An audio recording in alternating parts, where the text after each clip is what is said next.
September 1945. A processing center outside Dover, England. The transport truck jolts to a stop, and Oberhelferin Margaret Linnemann feels her stomach tighten. Through gaps in the canvas, she can see British soldiers moving outside. 4 years of propaganda flood back. What happens next, she's been told repeatedly, will be brutal. The Allies show no mercy, especially not to German women in uniform. The canvas flap pulls back. Afternoon light streams in, unexpectedly gentle. Right then, out you come. Slowly, please. The voice is male, British, but the tone catches Margaret off guard. Not harsh, not threatening. Almost polite? That can't be right. She climbs down with 23 other women, all Wehrmacht auxiliaries, signals operators, administrative staff, communications specialists captured in the final chaotic collapse. Each one braced for violence that 4 years of Reich propaganda promised was inevitable. Instead, a British officer approaches.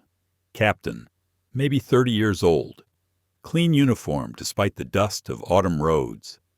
And here's what makes Margaret's carefully constructed mental defenses waver. He's handsome. Actually, undeniably handsome in a way the propaganda never mentioned was possible. Strong features, clear eyes, the kind of bearing that suggests confidence without arrogance.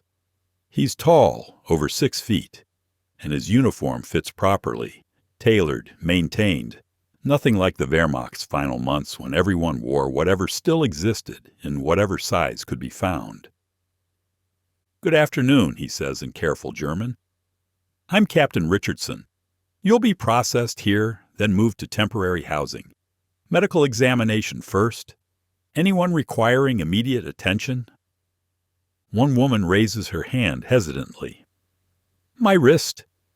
I injured it during the surrender." Richardson's expression shifts to concern. Actual concern. He gestures to a medical orderly. "Get her to the infirmary straight away. The rest of you follow Corporal Davies." Margaret watches him help the injured woman toward a medical tent, his hand steadying her elbow with casual courtesy. Not the behavior of someone about to commit atrocities, not the savage the propaganda described. This is wrong.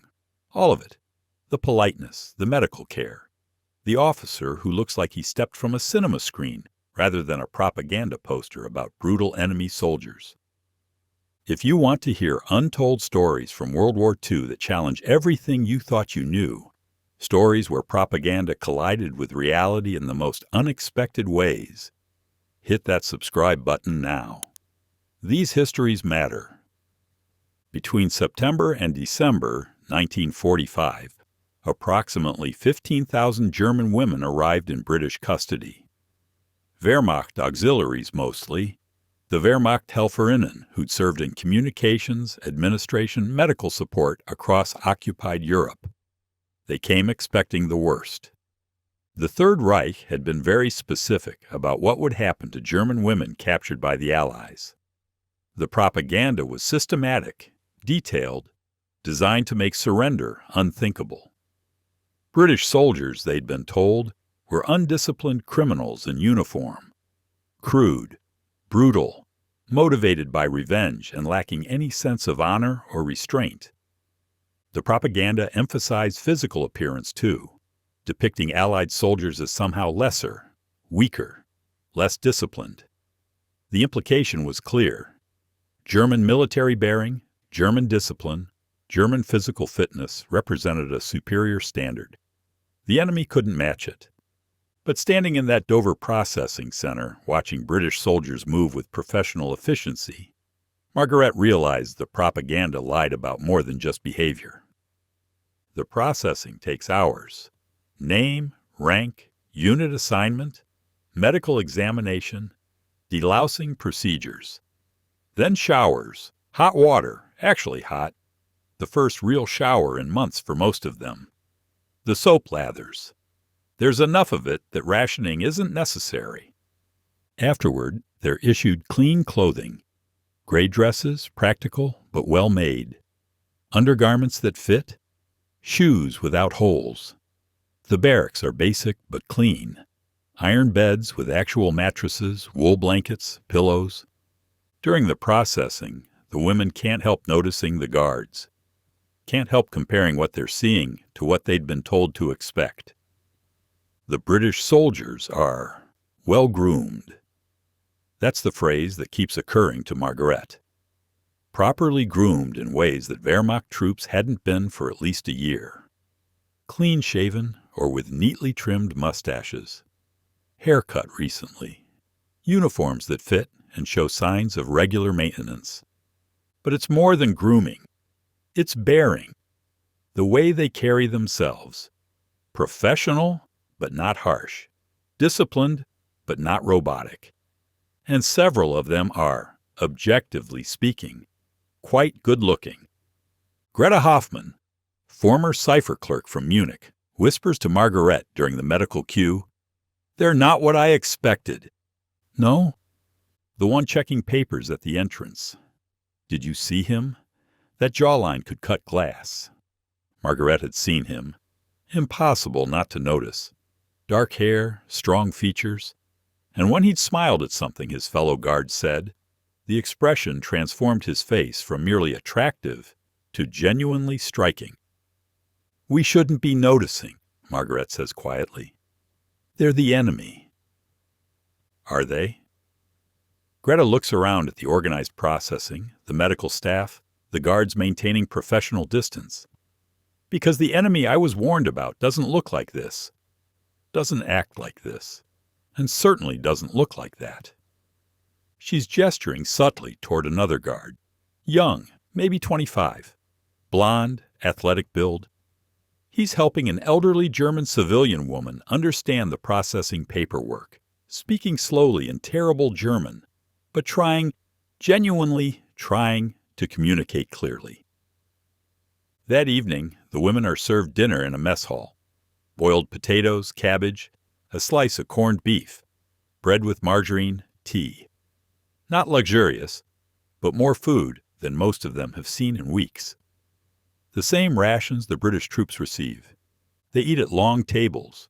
Guards stand along the walls, maintaining order, but not threatening.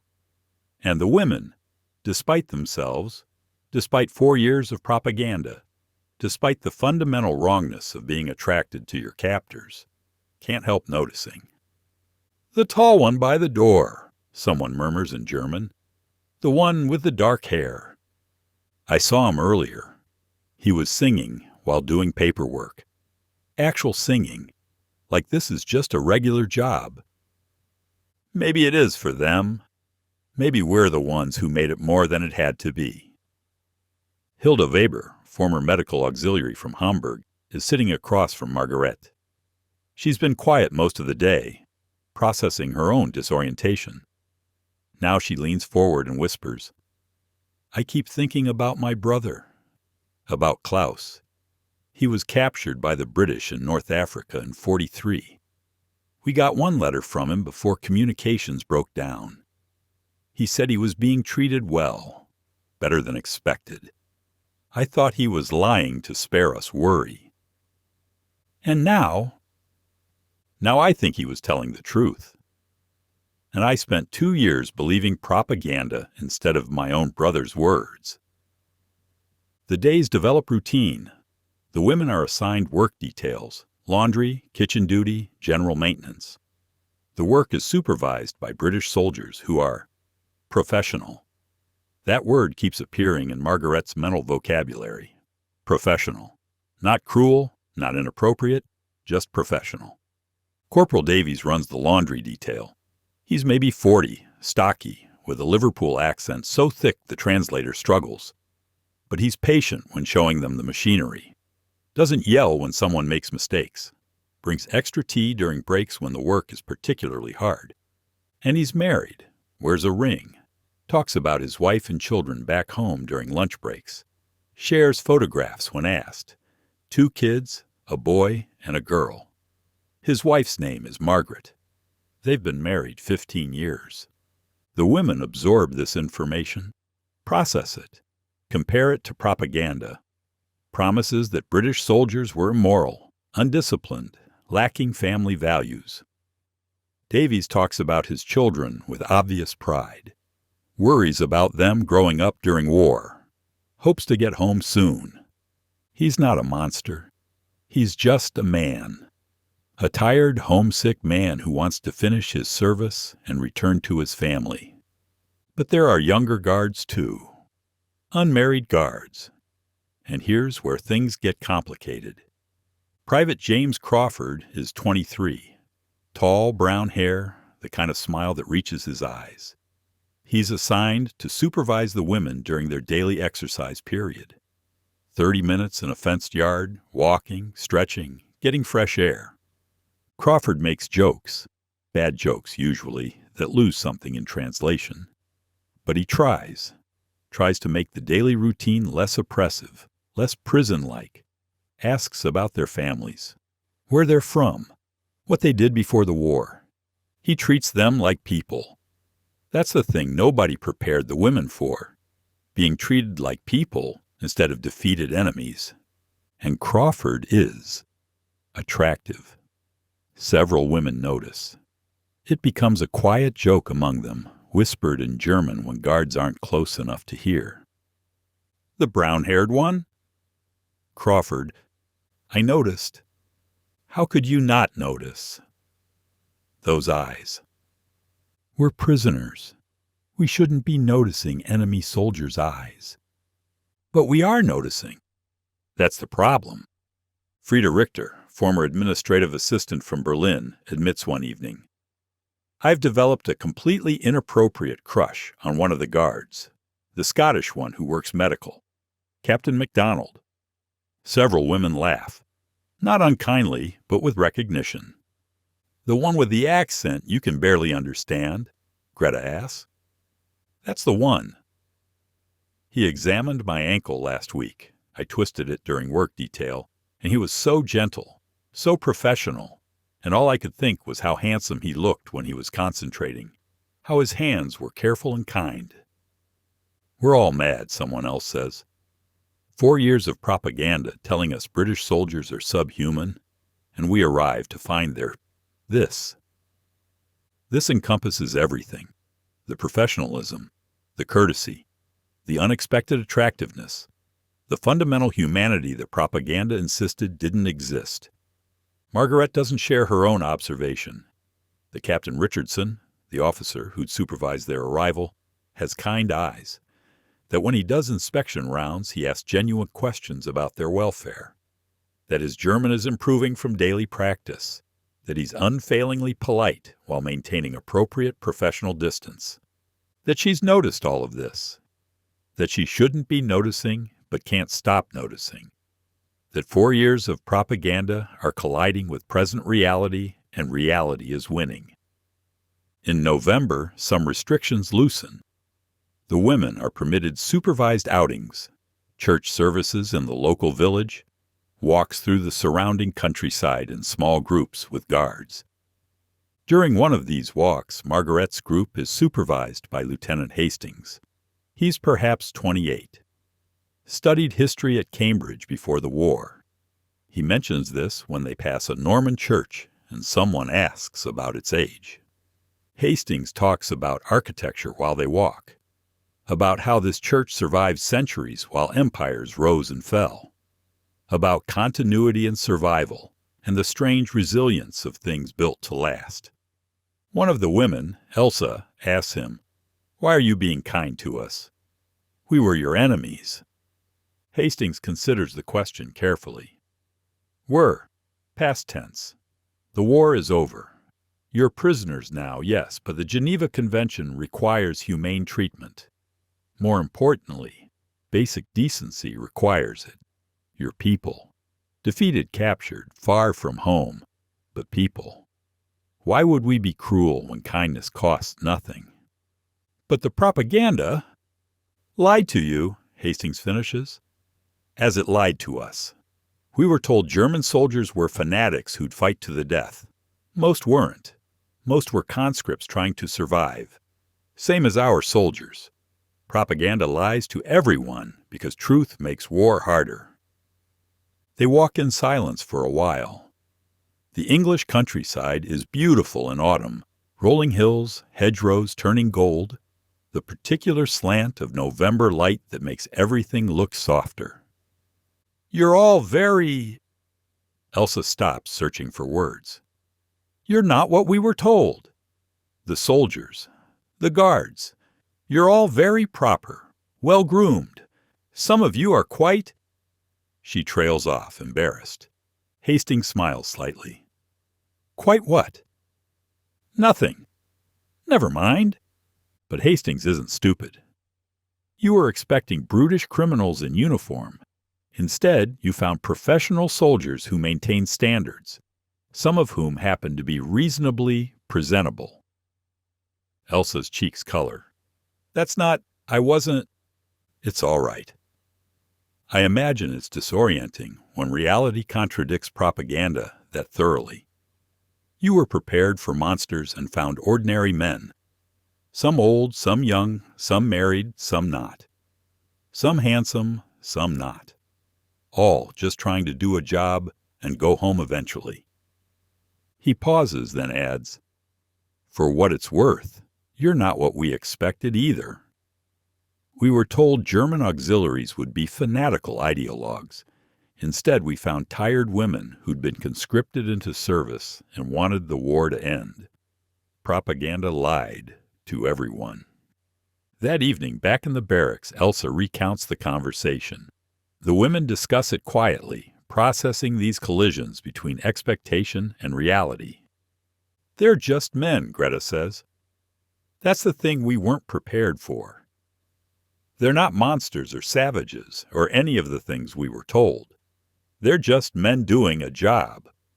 Some of them quite good-looking men, which makes everything more complicated." "Why does that make it complicated?" Frida asks. "Because we're not supposed to find our captors attractive. Because being attracted to the enemy feels like betrayal. Of what? Of Germany? Of the propaganda that lied to us? I don't even know anymore." Margaret understands completely. She's been wrestling with the same confusion. The inappropriate awareness of Captain Richardson's rare smiles. The way Lieutenant Hastings talks about history with genuine passion. The professional kindness of Corporal Davies. The easy charm of Private Crawford. None of it matches what she was told to expect. All of it challenges assumptions built over 4 years of systematic propaganda. By December, several things have become clear to the women. First, they're being treated according to Geneva Convention standards. Actually better than standards in some cases. The British are making efforts beyond minimum requirements. Second, the guards are professional. Maintain appropriate distance. No harassment, no inappropriate behavior. The few times someone steps over a line, it's corrected immediately by superior officers. Third, and this is the complicated part, the guards are human. Individual humans with personalities and families and lives beyond this camp. Some are kind. Some are merely correct. Some are genuinely likable, despite the fundamental weirdness of liking your captors. And yes, some are attractive. Objectively, undeniably attractive, in ways propaganda insisted Allied soldiers couldn't be. Elsa falls for one of the kitchen supervisors. Sergeant Miller. He's kind, patient, has a Yorkshire accent she finds charming, despite barely understanding it. Nothing happens, everything is carefully proper, boundaries maintained. But she admits to Margaret one evening, "If circumstances were different, if we'd met another way, I think I could have loved someone like him." Greta develops a friendship with one of the younger guards. Private Thompson, he's 20, from Manchester, talks about his family's pub, teaches her English slang during work breaks. It's innocent, completely innocent, but the warmth between them is obvious. Frida actually does receive a marriage proposal from a British officer who'd supervised her work detail for months, Captain Ellis. The proposal is proper, submitted through official channels, contingent on her release from POW status. She declines. Not because she doesn't care for him, by all accounts she does, but because she needs to return to Germany, find her family, rebuild her life before making decisions about the future. But the fact that it happened, that a British officer proposed marriage to a German former enemy, speaks to how thoroughly propaganda on both sides had failed to prepare anyone for what happened when enemies actually met face to face. Margaret receives no proposals, develops no inappropriate attachments, but she remembers Captain Richardson's kindness during those first disorienting days. Remembers Lieutenant Hastings explaining Norman architecture during a countryside walk. Remembers Corporal Davies sharing photographs of his children.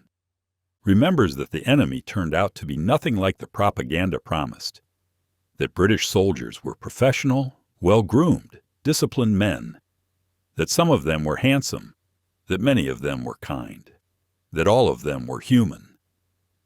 Years later, decades later, when someone asks Margaret about her time as a British prisoner, she'll say, "They treated us fairly. Better than fairly. They were professional and correct, and followed Geneva Convention standards." What she won't say, but will always remember, that the hardest part wasn't the captivity itself, but the cognitive dissonance of arriving expecting monsters and finding men. Well-groomed, disciplined, surprisingly attractive men who treated prisoners with humanity. That 4 years of propaganda collapsed in the face of British soldiers who were professional instead of brutal, kind instead of cruel, and, complicatingly, quite good-looking instead of the subhuman savages they'd been described as. That discovering your enemy is human and sometimes attractive creates a particular psychological crisis propaganda never prepared you for. The women who passed through British POW camps in 1945 and 1946 each processed this differently. Some, like Frida, formed genuine attachments. Some, like Elsa, acknowledged attraction but maintained boundaries. Some, like Margaret, simply observed and remembered and tried to reconcile what they'd been told with what they'd experienced. But all of them learned the same lesson: propaganda lies about enemy behavior, enemy appearance, enemy humanity. The lies serve a purpose during war, making combat psychologically possible. But once the shooting stops, once prisoners and captors are face to face, the lies collapse. What remains is more complicated, more human, sometimes more beautiful than expected.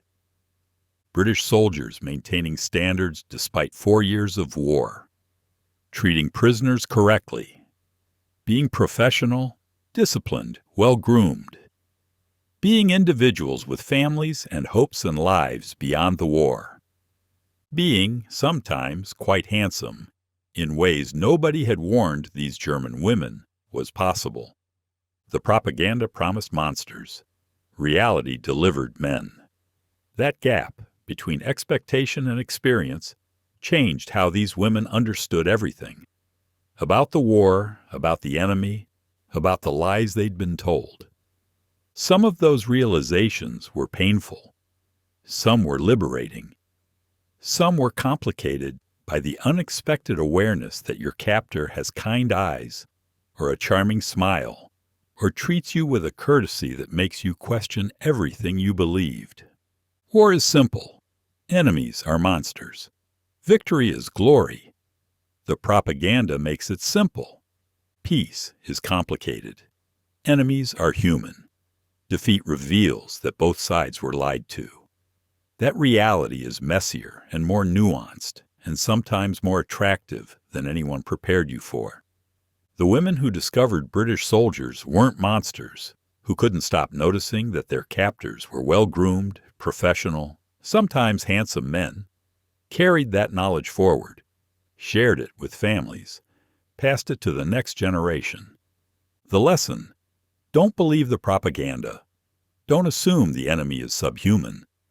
Don't prepare for monsters when you're likely to encounter humans. Because when propaganda meets reality, reality wins. Every time. Even when reality is unexpectedly complicated. Even when reality includes the uncomfortable awareness that your captor is attractive. Even when reality challenges everything you were told to believe. That's the untold story. Not of brutality or cruelty or propaganda fulfilled, but of propaganda shattered. Of expectations overturned. Of German women arriving in Britain expecting the worst and finding something entirely different. Finding professional soldiers who maintained standards. Finding men who were well-groomed and disciplined. Finding sometimes men who were undeniably attractive. Finding humanity where propaganda promised there would be none. And having to process that dissonance. That collision between expectation and reality. That complicated awareness that you've developed an inappropriate crush on someone who's technically your captor, but who's also just a tired soldier trying to do his job correctly. The war ended. The prisoners went home. Most marriages between former enemies didn't happen. Circumstances, timing, the practical difficulties of rebuilding shattered lives made it unlikely. But the memories remained. The knowledge that propaganda lies. The awareness that enemies are human. The uncomfortable recognition that sometimes your captor is handsome and kind and nothing like you were told to expect. These are the stories that deserve to be remembered. Not because they're heroic or dramatic, but because they're true. Because they reveal how thoroughly propaganda fails when confronted with actual human interaction. Because sometimes the most revolutionary realization isn't about politics or strategy or military doctrine. Sometimes it's simply, we've never seen men like this. The enemy doesn't look the way we were told, and now we don't know what to believe anymore. That moment, when certainty becomes doubt, when propaganda meets reality, when expectations shatter against the truth, that's when real understanding begins. That's what happened to German women prisoners in British camps in 1945. They came expecting monsters. They found men, professional, disciplined, well-groomed men, some of them quite attractive men, and that changed everything.